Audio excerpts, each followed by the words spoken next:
ओम तत्सत। ब्रह्मचर्य ही जीवन है। ब्रह्मचर्य की महिमा न तपस्तप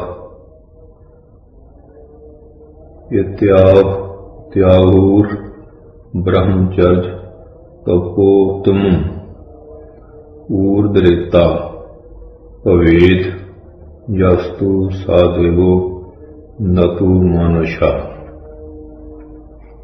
भगवान कैलाशपति शंकर कहते हैं, ब्रह्मचर्य अर्थात वीर्य धारण यही उत्कृष्ट तप है।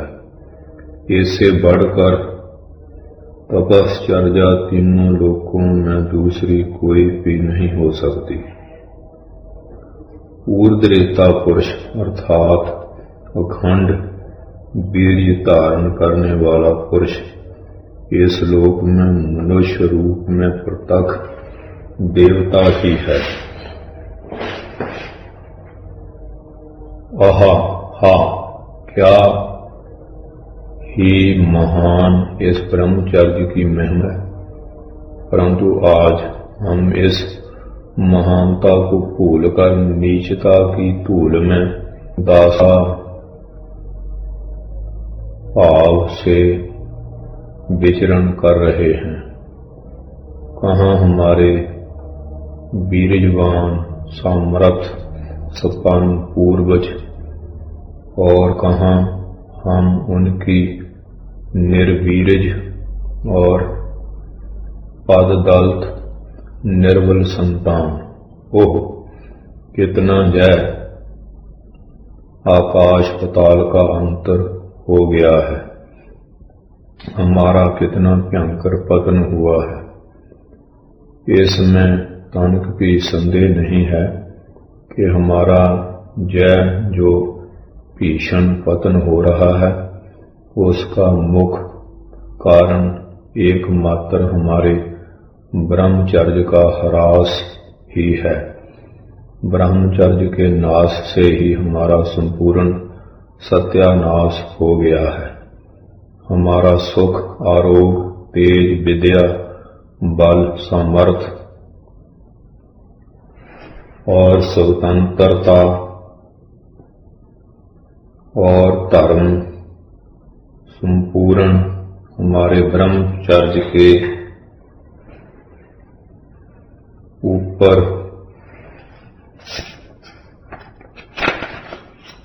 ऊपर ही निर्भर है। ब्रह्मचर्य ही हमारे आरोग्य मंदिर का एकमात्र आधार स्तंभ है। आधार स्तंभ के टूटने से जैसे संपूर्ण भवन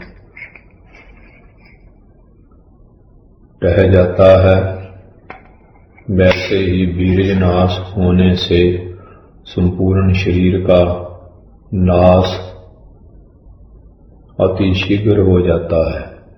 जैसे जैसे हमारे ब्रह्मचर्य का नाश होता जाता है वैसे वैसे हमारे स्वास्थ्य का भी नाश हो जाता है। मरणम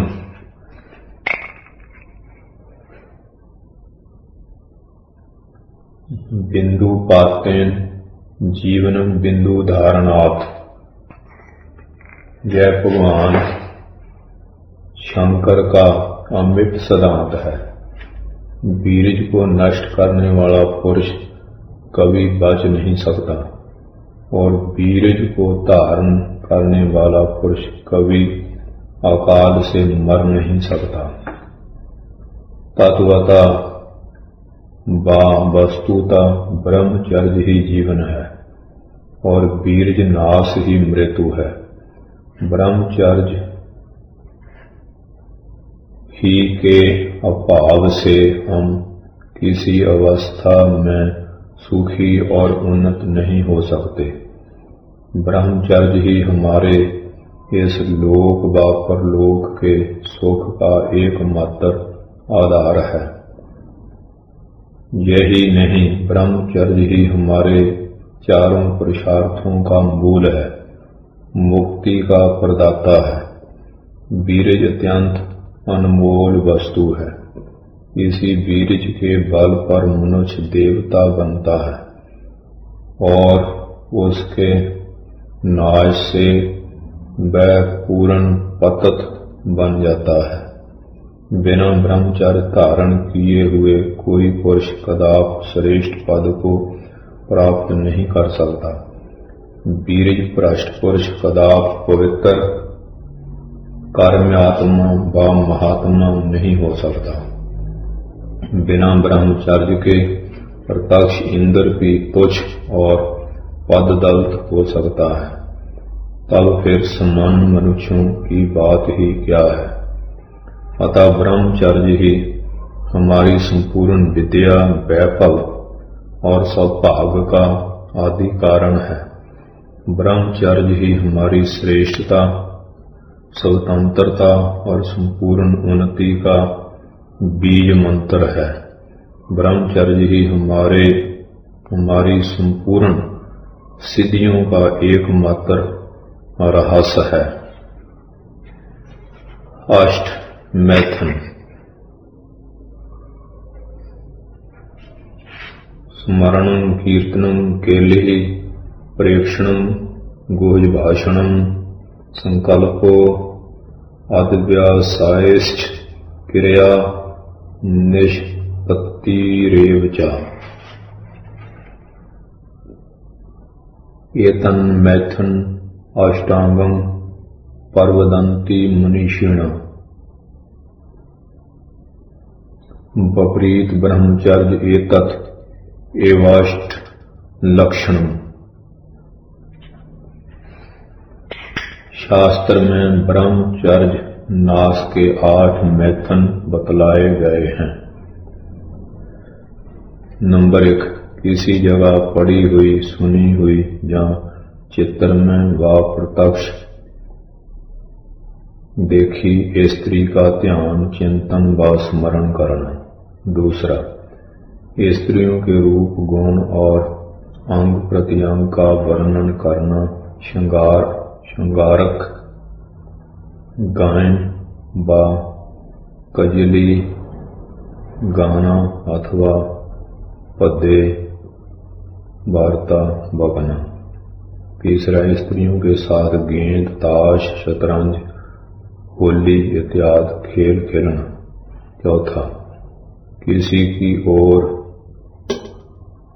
गीध या ऊंट की तरह गर्दन उठाकर या घुमाकर पाप दृष्टि से अथवा चोर दृष्टि से देखना। पांचवा, स्त्रियों में बार बार आना जाना और उनके साथ एकांत में बातचीत करना।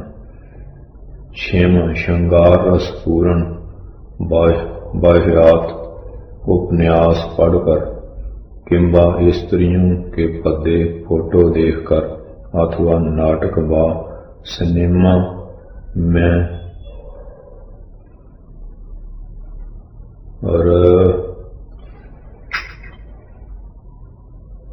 रद्दी काम चेष्टा पूर्ण दृश्य देखकर उन्हीं की कल्पनाओं में निमग्न रहना। सातवां, किसी अप्राप्त स्त्री को प्राप्ति के लिए व्यर्थ पाप पूर्ण प्रयत्न करना।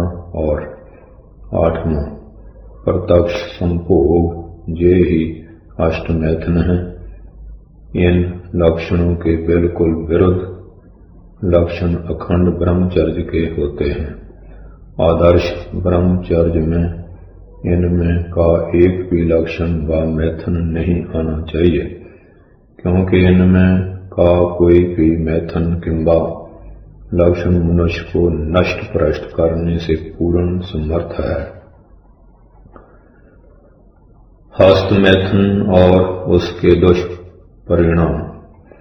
आजकल समाज में उपरयुक्त अष्ट मैथुनों के अलावा और भी मैथुन नवयुवकों में बड़े भीषण रूप से फैल गया है।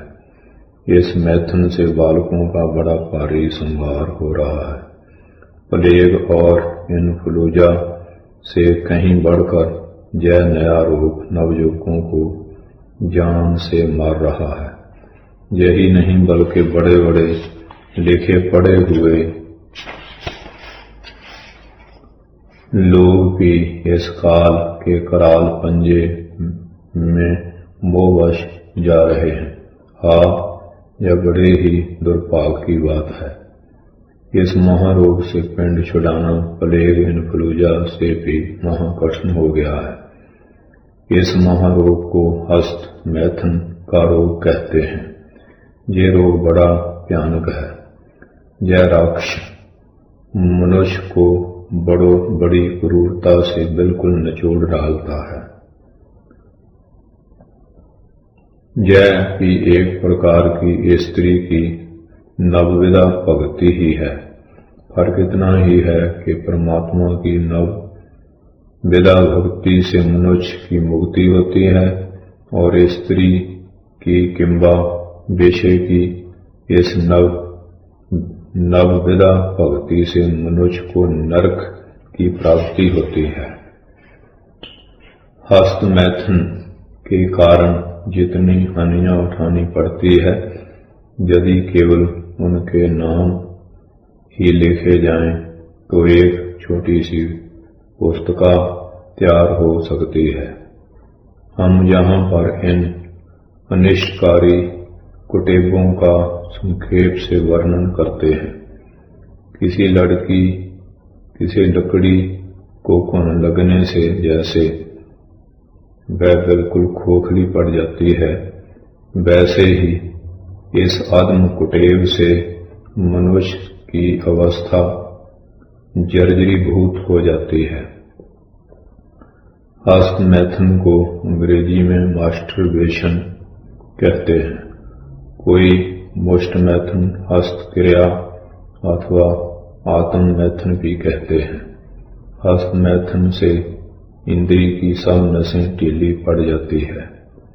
फल यह होता है कि इन स्नायुओं के दुर्बल होने से जन्नेन्द्रिय टेढ़ा, लघु, पोला, पीला पड़ जाता है। मुख की ओर मोटा और जड़ की ओर पतला पड़ जाता है। यहीं पर एक नस होती है, वह उभर आती है और मुंह के पास बाईं ओर कंटियां की तरह टेढ़ी बन जाती है। वह नितांत नपुंसकता का चिन्ह है। ऐसे एक बालक को मैंने स्वयं देखा। नस दौर्बल से बार-बार स्वप्न दोष होने लगता है। सामान्य काम संकल्प से अथवा श्रृंगारक वर्णन गायन के दृश्य मात्र से ही ऐसे पतित पुरुष का बीज नष्ट होने लगता है। उसका बीज पानी की तरह इतना पतला पड़ जाता है कि स्वप्न दोष के बाद बस्तर पर उसका चिन्ह तक नहीं दिखाई देता। इंद्रिय में बीज धारण करने की शक्ति नहीं रह जाती। ऐसा पुरुष स्त्री समागम के सर्वथा अयोग्य बन जाता है। शरीर के भीतर मनोबाहा नामक एक नाड़ी है। इस नाड़ी के साथ शरीर की संपूर्ण नाड़ियों का संबंध है। काम भाव जागृत होते ही ये सब नाड़ियां काम उठती है और शरीर के पैर से सिर तक के सब यंत्र हिल जाते हैं। फिर रक्त का तथा संपूर्ण शरीर का मंथन होकर बीज उनसे भिन्न होकर नष्ट होने लगता है। जैसे धातु दौर्बल, प्रमेह, स्वप्न में, मधुमेह आदि कठिन रोग शरीर में कर लेते हैं। शरीर के खून में एक सफेद और दूसरे लाल कीट होते हैं। सफेद कीटों में रोगों के कीटों से लड़ने की शक्ति होती है। वीर जितना ही पुष्ट व अधिक होता है, उतने ही वे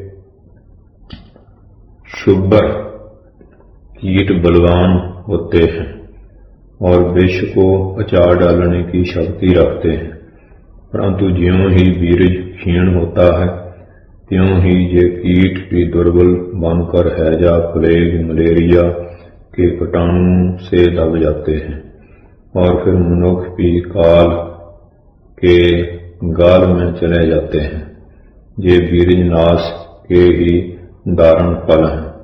हस्त मैथुन से जो बीरज नाश किया जाता है उससे शरीर और दिमाग के समस्त स्नायुओं पर भारी धक्का पहुंचता है, जैसे पक्षाघात, ग्रंथिवात, संधिवात, अपहमार मृगी और पागलपन आदि भीषण रोगों की उत्पत्ति होती है।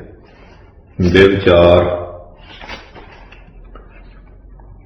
तो सर्वथा निंद है ही, परंतु उससे भी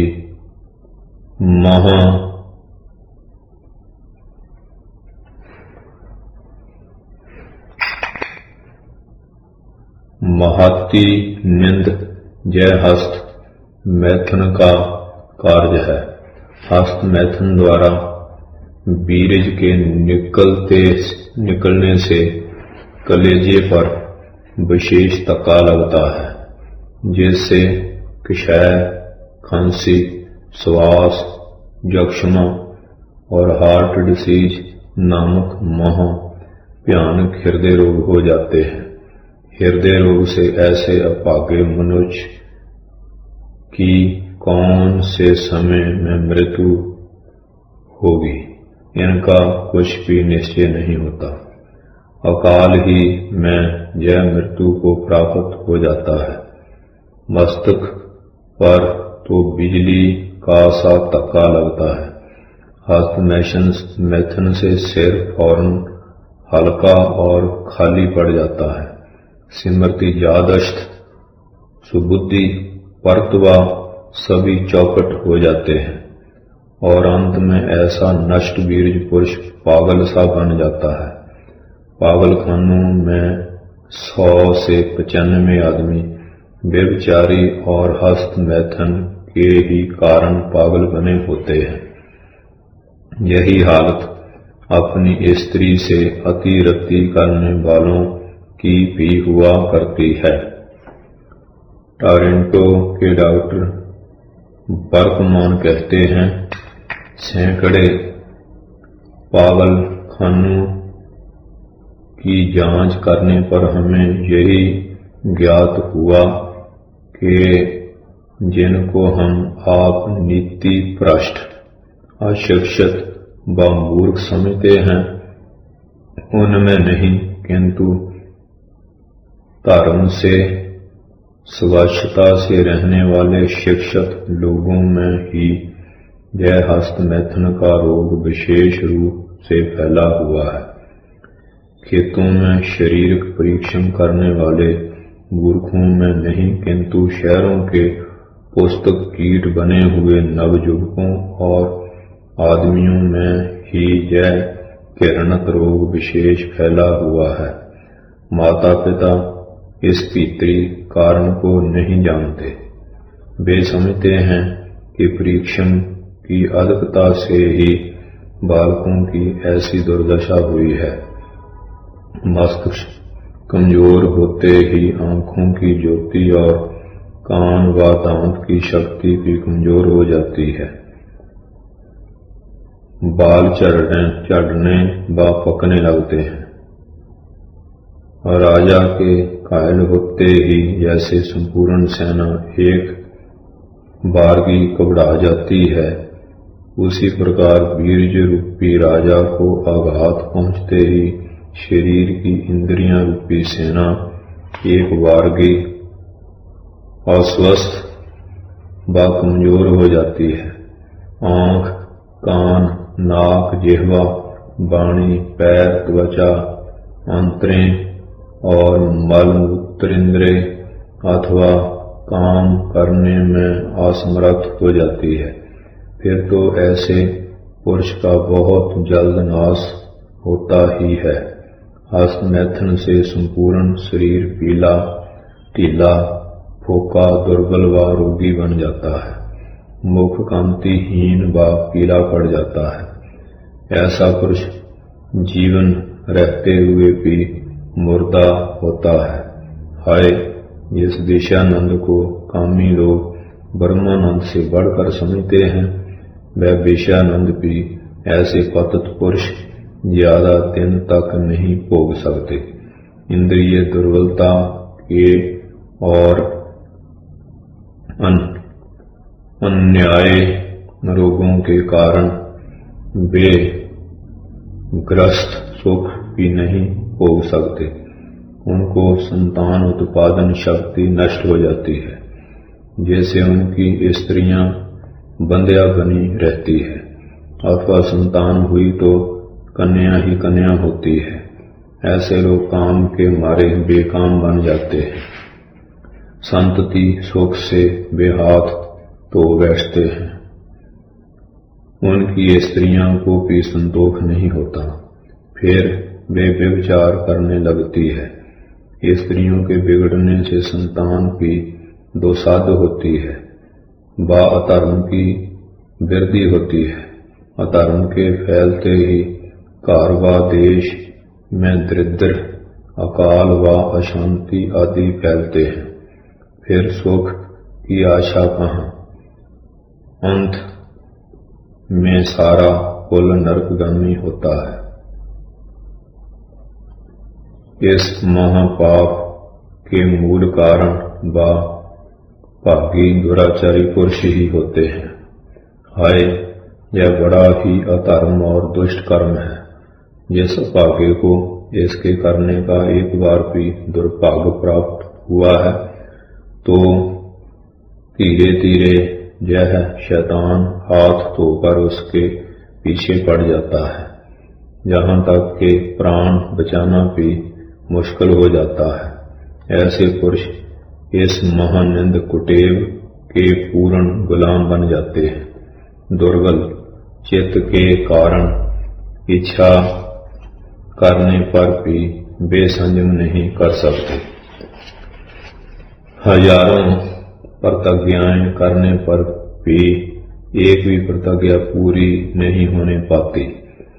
विषयों के सामने आते ही सभी प्रतिज्ञाएं ताक पर तरी रह जाती है। इस प्रकार बीज को नष्ट करने में मनुष्य का मनुष्यत्व लोप हो जाता है और उसका जीवन उसी को पार स्वरूप मालूम होने लगता है। आबोहवा का परिवर्तन थोड़ा भी सहन नहीं होता। हर समय सर्दी गर्मी मालूम होने लगती है। जुकाम, सिर दर्द और छाती में पीड़ा होने लगती है। ऋतुओं को बदलते ही उसके स्वास्थ्य में भी फर्क होता है और अन्य रोग उत्पन्न हो जाते हैं।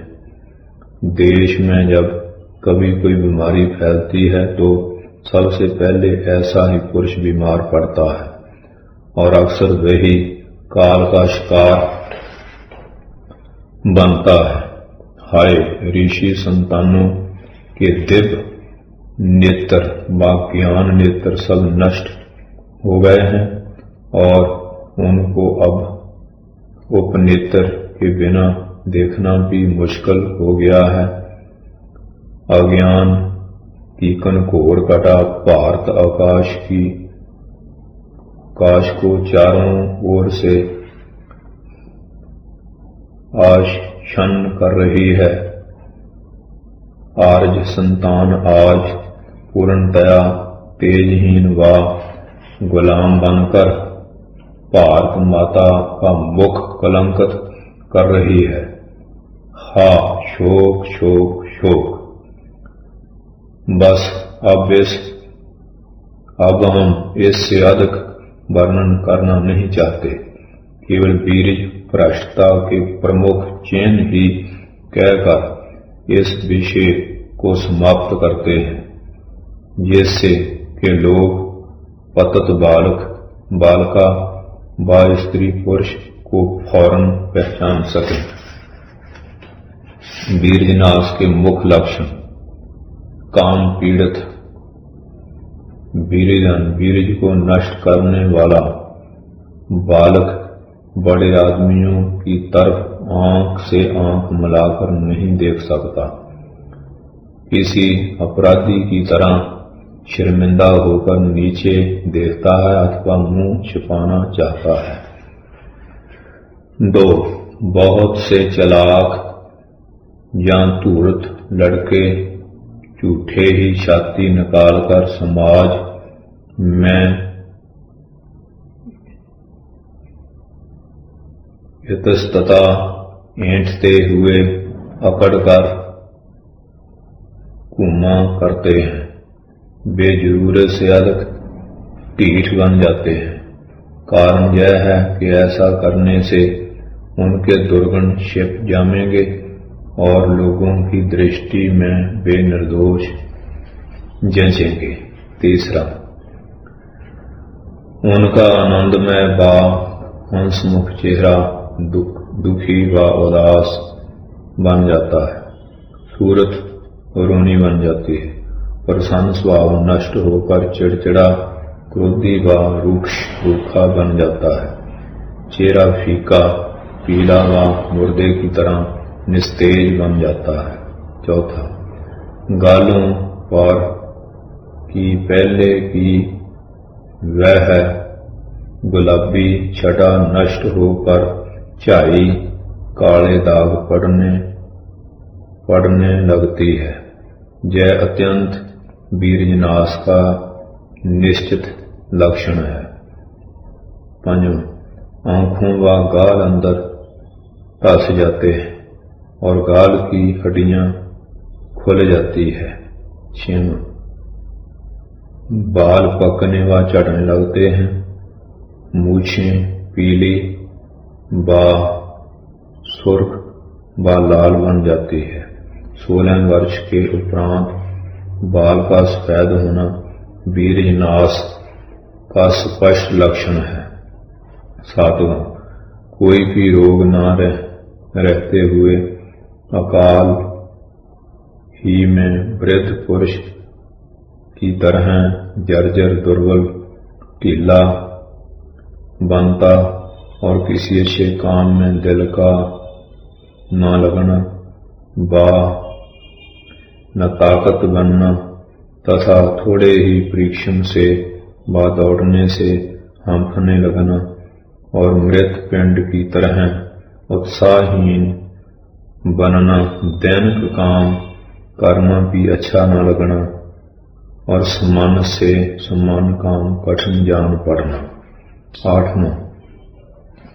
चित्त में कुचिंताओं का बढ़ना, थोड़े ही डर से छाती में बेहद धड़कन आना तथा भयभीत होना, थोड़ा सा भी दुख पहाड़ सा मालूम होना, बार बार झूठी हो अस्वाभाविक भूख लगना अथवा भूख का मंद पड़ जाना, यह भी वीरजनाश का प्रमुख चिन्ह है। अपच और मलबद्धता, कब्जियत इसका निश्चित परिणाम है। चटपटे मसालेदार पदार्थ खाने में रुचि रखना। 10. नींद का न आना, यदि आई तो ऐसी आना जैसी कुंभकर्ण निद्रा, उठते समय महा आलस व निरुत्साह मालूम करना और आंखों का भारी पड़ना। 11. रात्रि में स्वप्न दोष होना, यह पापी व कामी मन का पूर्ण लक्षण है। 12. बीरज का पानी जैसा पतला पड़ना और पेशाब के समय बीरज का बूंद बूंद बाहर निकलना, यह भी हस्त मैथुन का एक मुख्य चिन्ह है। इसका अंतिम भयानक परिणाम पुरुषत्व का नाश अर्थात नपुंसकता है। 13. बार बार पेशाब होना तथा गर्मी, परमा, प्रमेह आदि उग्र रोग होना। 14. हाथ, पैर और शरीर के पोर पोर में संधि में दर्द मालूम होना, हाथ पैरों में शिथिलता आना, बस सनसनी उत्पन्न होना तथा उनका मुर्दे की तरह ठंडा पड़ जाना। 15वां तलवे तथा हथेलियों का पसीजना यह बीज भ्रष्टता का मुख्य लक्षण है। 16वां हाथ पैर में कंपन मालूम होना, हाथ में पकड़ा हुआ कागज व कोई वस्तु हिलने लगना, हाथ कंपना। 17वां नाटक उपन्यास आदि श्रृंगारक किताबें तथा चित्र पढ़ने व देखने की आदत रुचि रखना। 18वां स्त्रियों में बार बार आना जाना, निर्लजता से गीध व ऊंट की तरह सर उठाकर जान घुमाकर किंबा चोर दृष्टि से छिपकर स्त्रियों की तरफ देखना। 16वां चेहरे पर पिटका मोहर सा उबड़ना, यह पापी व कामी का पूर्ण लक्षण है।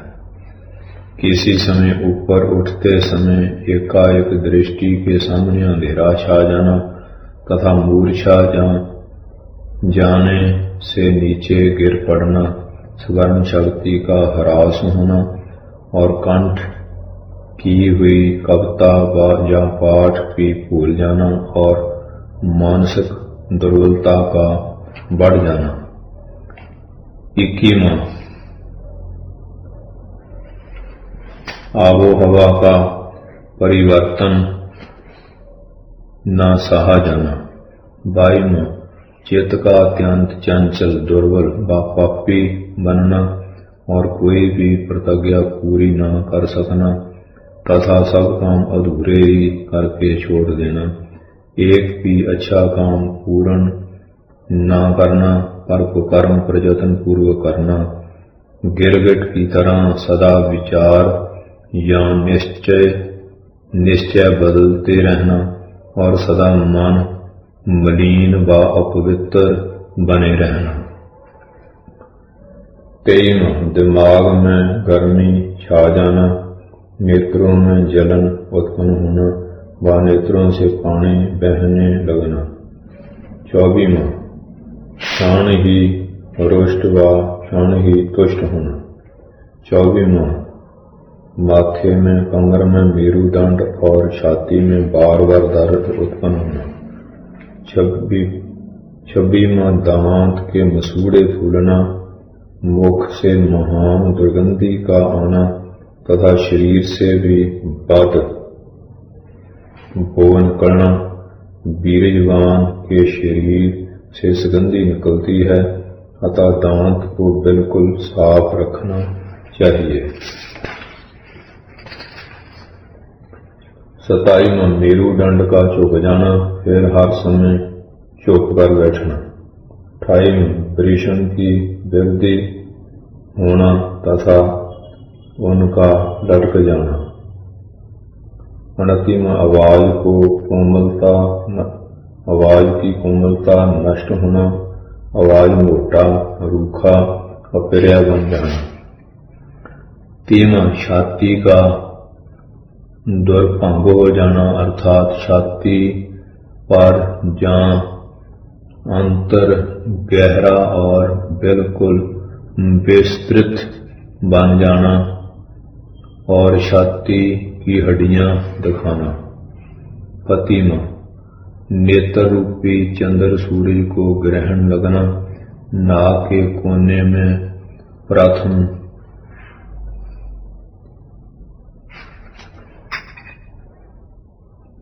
कालमा छाती है, फिर बढ़ते बढ़ते आंखों के चतुर्दिक ग्रहण और लग जाता है तथा चारों ओर से नेत्र काले पड़ जाते हैं। यह अत्यंत वीर्यनाश का बड़ा भयानक और भीषण चिन्ह है। 31वां किसी बात में कामयाबी न होना तथा सर्वत्र निंदित या अपमानित बनना, यह वीर्यनाश की पूरी निशानी है।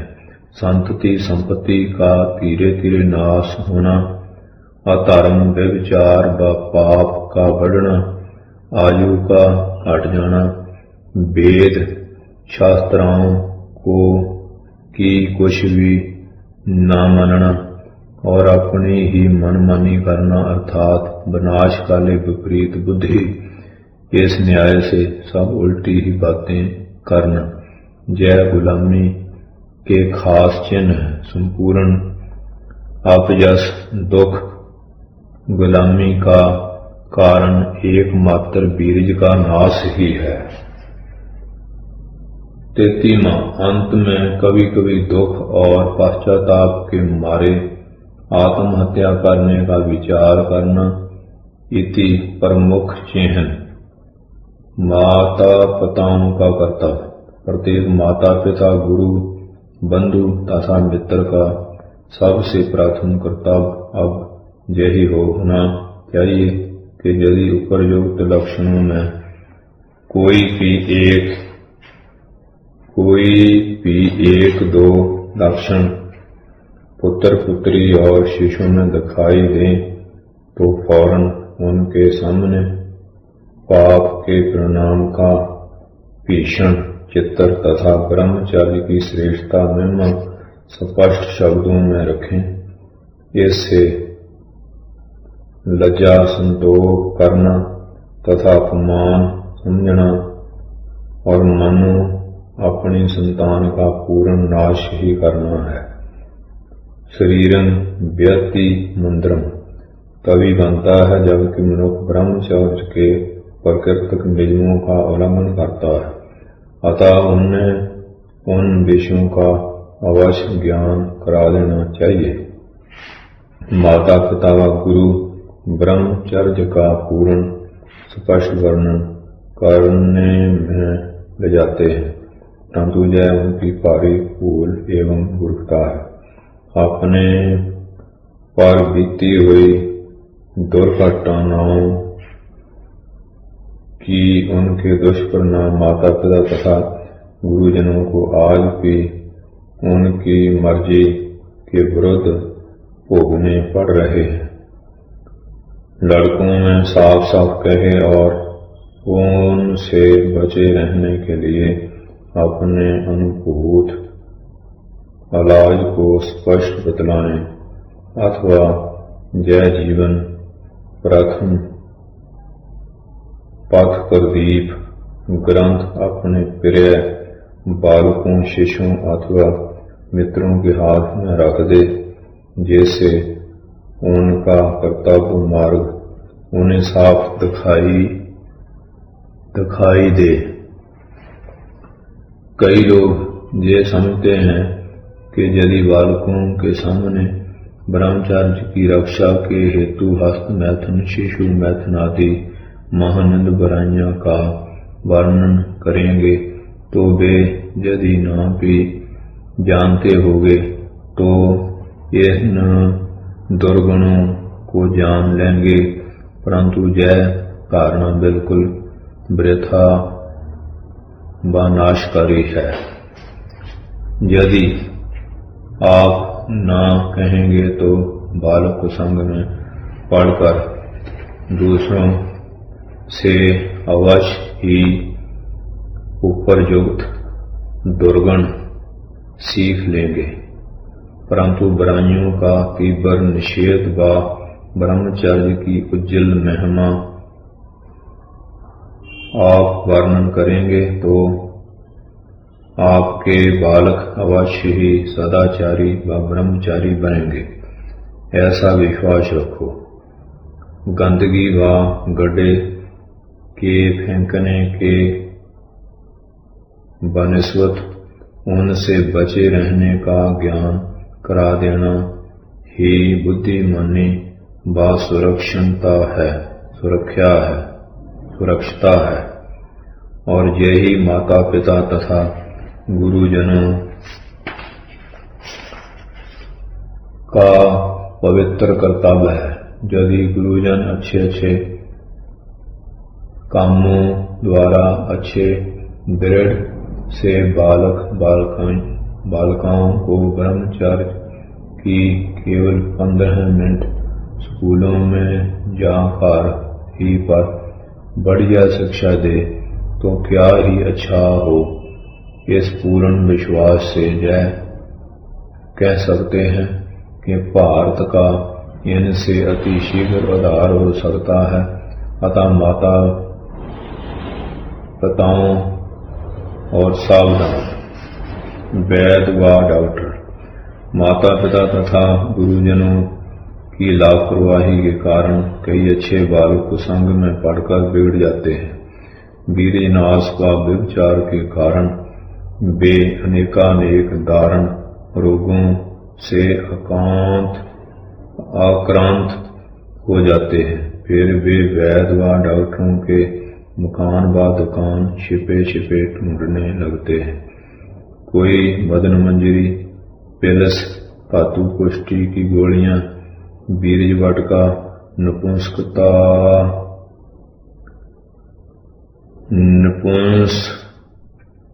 नपुंसकारिघृत,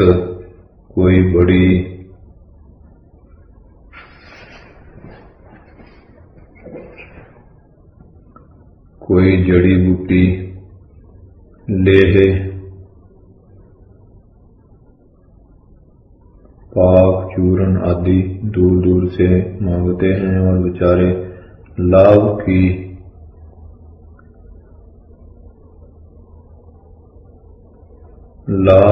की जगह और भी तन से मन से धन से बर्बाद हो जाते हैं।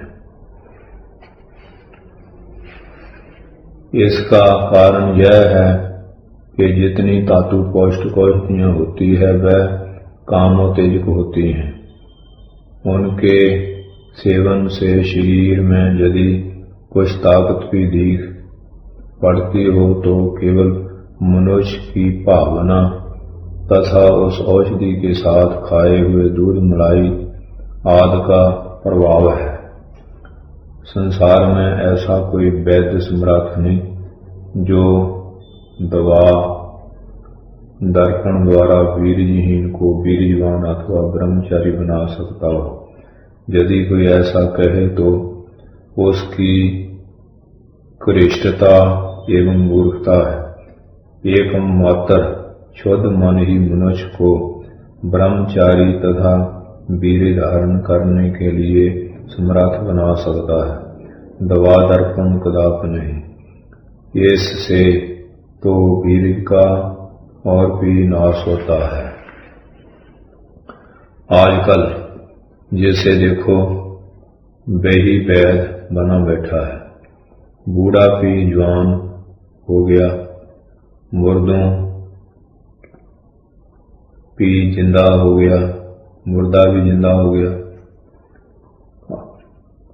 और अजब ताकत की दवा ऐसे ऐसे झूठे विज्ञापन का मोह जाल फैलाकर बेसों की तरह बालकों को तन मन तन से व प्राण से वे वैद्य बर्बाद कर रहे हैं। प्यारे भाइयों, ऐसे स्वार्थंध वैद्यों से बचे रहो और सहयोग वैद्यों तथा माता पिता एवं गुरुजनों के सामने अपने रोग का स्पष्ट वर्णन करके उनसे उचित सलाह लो। बहुत सी औषधियां अन्य लोगों के लिए भी दिव्य गुणकारी होती हैं, परंतु एकमात्र विशुद्ध मन संपूर्ण संसार में वीर्य रक्षा के लिए दिव्य औषधि है। हम सब उपाय युवा व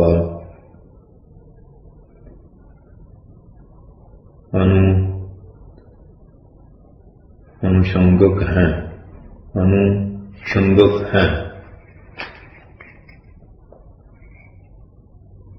जब रोगियों के बारे में वैद्यों का कुछ भी वश नहीं चलता तो अंत में जलवायु परिवर्तन के लिए ही उन्हें सलाह दी जाती है, परंतु इसके पहले वे रोगियों को खूब लूट लेते हैं। सचमुच शुद्ध वायु शुद्ध, जल शुद्ध व पवित्र भूमि, विपुल प्रकाश व विपुल आकाश, बस ये ही इस लोक के पंचामृत हैं। इन्हीं के सेवन करने से हमारे पूर्वज ऋषि मुनि इतने दीर्घायु, आरोग्य संपन्न, ज्ञानी, पवित्र, मानस व सामर्थ्य संपन्न होते थे। यदि हम भी इसी पंचामृत का यथेष्ट सेवन रोज नियम पूर्वक किया करेंगे तो हम भी उनके समान निस्संदेह श्रेष्ठ बन जाएंगे। ब्रह्मचर्य व आरोग्य। धर्म अर्थ काम मोक्षाणाम् आरोग्यम मृदमुत्तमम् आरोग्यः तस्या कारणा श्रेयसो जीवितस्य च।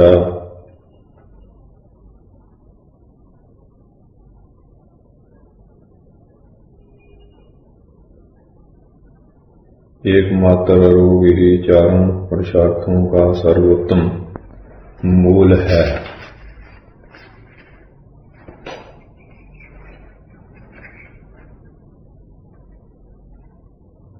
और उन चारों को भी नष्ट कर डालते हैं। यही नहीं किंतु जीवन को भी अकाल ही में चिंता और चिंता पर चढ़ा देते हैं। सच है कि रोगी पुरुष किसी काम का नहीं होता, वह सब के लिए बोझ स्वरूप हो जाता है। रोगी संसार और परमार्थ दोनों से नालायक बना रहता है। रोगी मनुष्य के लिए सब संसार शून्य बन जाता है। इसके लिए भोग विलास की संपूर्ण चीज भी दुखदायी बन जाती है।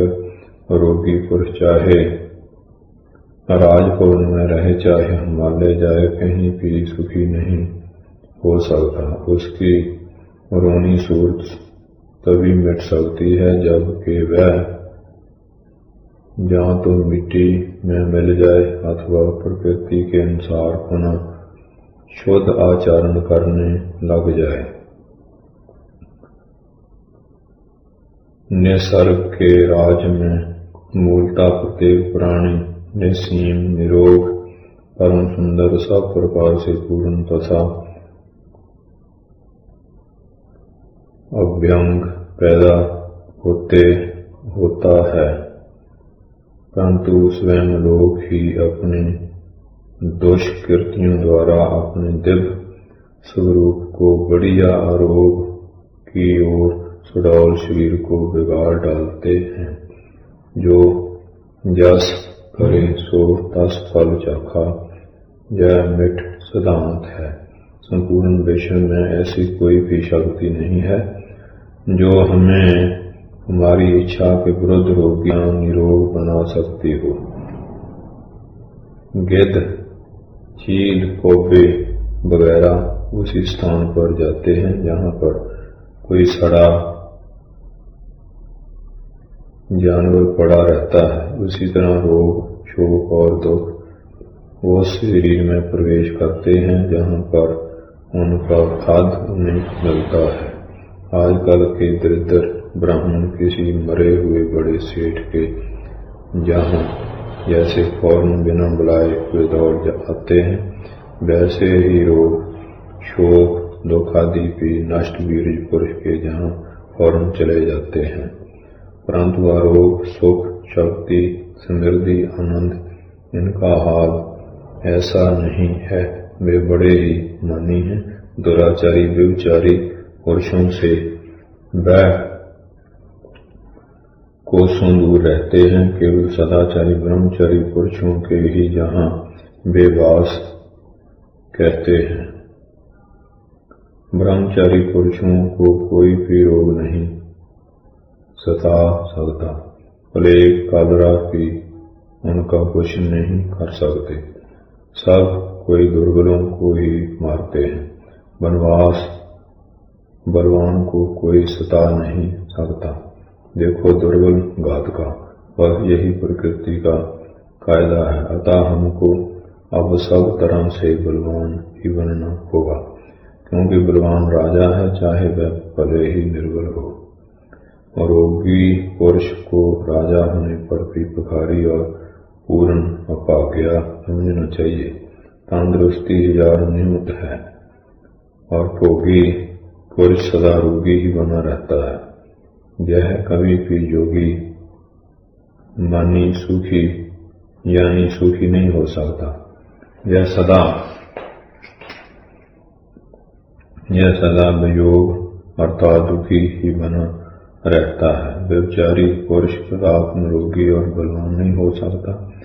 एकमात्र वीरजवान ही बलवान, आरोग्यवान, भगत और भाग्यवान हो सकता है। वीरज नष्ट पुरुष सदा रोगी, दुखी, पापी और अभागा ही बना रहता है।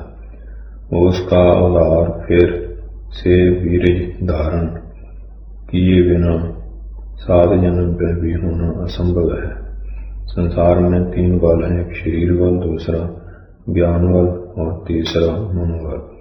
इन तीनों बलों में मनोबल अर्थात आत्म बल सबसे श्रेष्ठ बल है।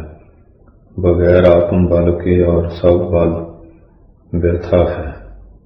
बाहुबल, सैन्य बल, द्रव्य बल, नीति बल, मति बल, धृति बल, निश्चय बल, चरित्र बल, धर्म बल, ब्रह्म बल वगैरह जितने भी बल संसार में मौजूद हैं, सब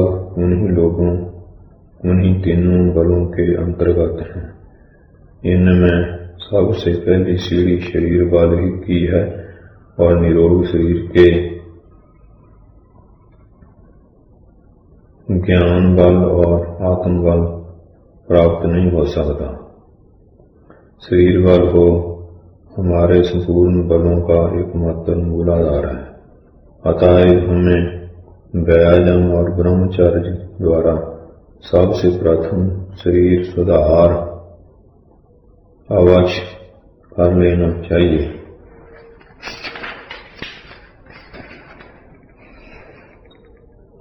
आज हमें भारत के उत्थान के लिए आत्मबल अर्थात चरित्र बल की तो मुख्य आवश्यकता है ही, परंतु उसके साथ रूप से आवश्यकता है।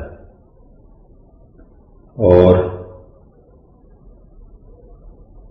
शरीर बल न होगा तो हम संसार संग्राम में विजय प्राप्त नहीं कर सकेंगे। दुर्बलता के कारण हम दूसरों के तथा काम, क्रोध, रोग आदि बैरियों के सदा दास ही बने रहेंगे।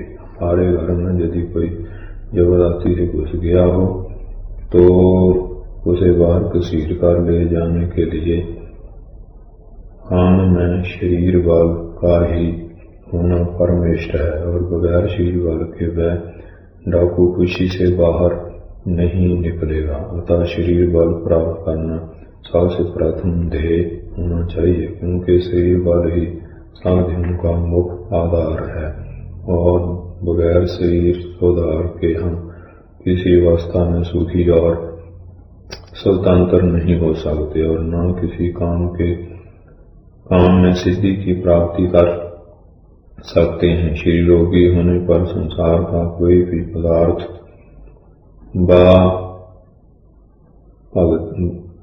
व्यक्ति हमें कभी सुखी व शांत नहीं बना सकता। केवल हम ही अपने को एकमात्र स्वतंत्र और शांत बना सकते हैं। अतः शरीर सुधार हमारा प्रथम लक्ष्य होना चाहिए, क्योंकि यही चारों पुरुषार्थों का मूल है और इसी में हमारी जुगति किंबा स्वतंत्रता पड़ी हुई है।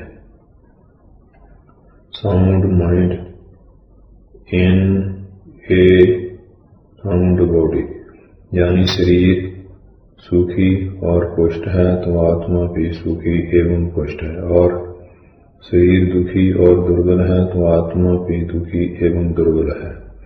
यही प्रकृति शास्त्र का नियम है। शरीर निरोग होने पर हमारी आत्मा भी अत्यंत निर्मल, बली और समर्थ सुपन्न बन जाती है।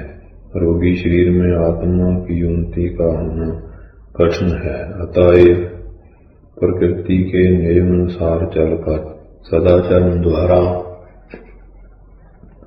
ब्रह्मचर्य बन अपना शरीर सुधार लेना हमारा सबसे प्रथम और श्रेष्ठ कर्तव्य है। हमारा केवल यही एकमात्र शरीर नहीं, स्थूल, सूक्ष्म कारण और महाकारण ऐसे हमारे और शरीर, इनके अतिरिक्त हमारे इस शरीर रूपी साम्राज्य में असंख्य शरीरधारी